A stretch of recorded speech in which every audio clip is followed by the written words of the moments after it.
Up until 1829, all of our presidents had been aristocratic, dignified, educated, and presidential. And then came Andrew Jackson. Andrew Jackson represented America's common man. And by that, we mean he was a man who commonly looked for a fight wherever he could. He fought in the Revolutionary War when he was 13. He fought in the War of 1812.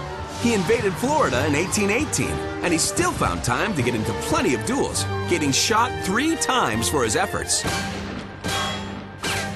Is that all you got? Thomas Jefferson said, I feel much alarmed at the prospect of seeing General Jackson president. He is one of the most unfit men I know for such a place. But many Americans thought a common man like Jackson would best represent their wishes for America's future. The election of 1828 was a rematch between Fancy Pants John Quincy Adams and regular Guy Jackson. And things got ugly fast. Adams called Jackson a barbarian who could hardly spell his own name. Jackson replied, It is a damn poor mind indeed, which can't think of at least 2 ways to spell any word. Apparently, there's only one way to spell loser, because Adams was defeated. And Jackson became president. Jackson said no to any legislation that expanded the federal government or that he thought did not benefit the common man.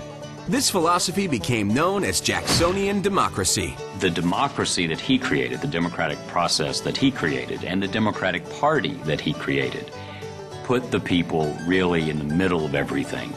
And we are the children of that very system. The trouble was that Jackson's definition of a common man was, well, usually a white guy who had a lot in common with him.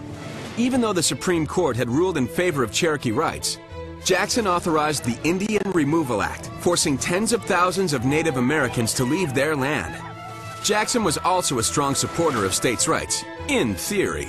But when the citizens of South Carolina refused to follow federal laws on tariffs because they saw the tariffs as unfair, Jackson immediately threatened to hang their leader, his own vice president, John Calhoun.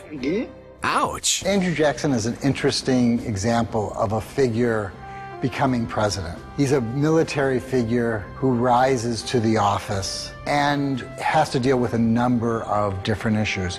A very contentious Congress and a lot of fights between him and the Congress over who should really run the government.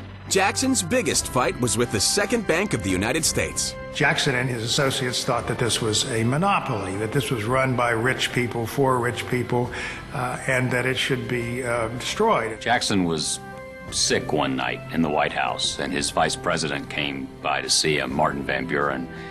And Van Buren looked at him with great concern because Jackson looked so sick.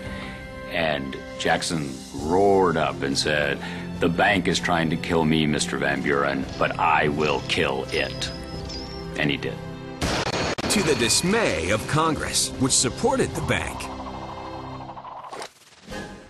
Andrew Jackson had strong opinions and was always fighting. Sometimes because he just liked to fight, but usually because he was fighting for a better America.